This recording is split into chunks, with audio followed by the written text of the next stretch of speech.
a life cycle. There's birth, there's maturity, reproduction, and then at the end of the life cycle, there's death. So everybody, every living thing goes through this life cycle.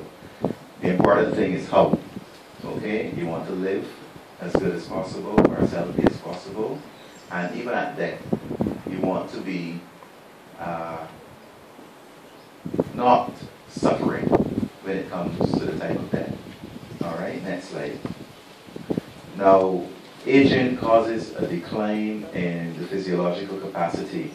In other words, the body is not able to perform as well as it did when it was a lot younger. And there's also a decline in the ability to maintain homeostasis. When I came earlier, I heard Ms.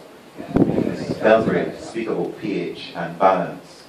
And you know, that's also a very good example of homeostasis, because homeostasis is the body's ability to maintain balance. It's more than pH.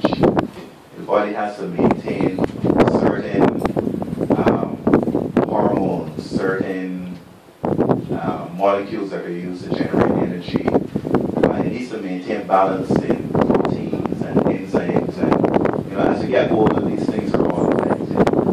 And as you get older, there's that increased susceptibility to disease. I will mention a list of diseases that are very common in older people a little bit later.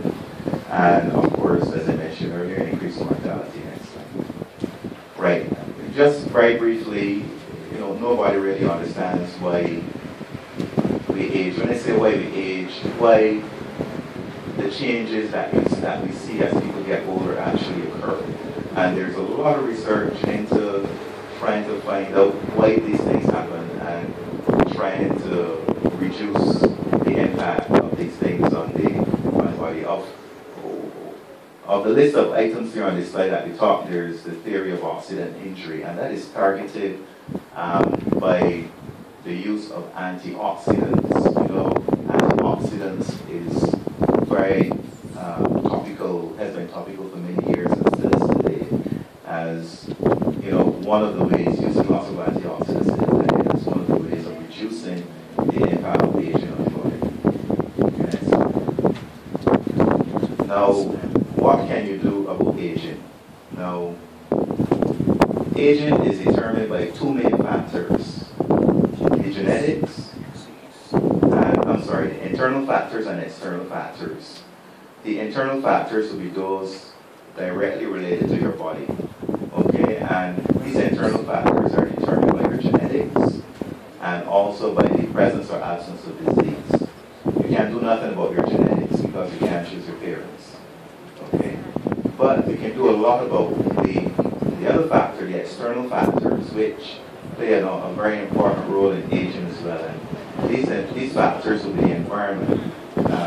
Environment generally meaning, you know, what you're exposed to throughout life, not only what's around you, but you know, how you lived, you know, the kinds of exposures that you might have had.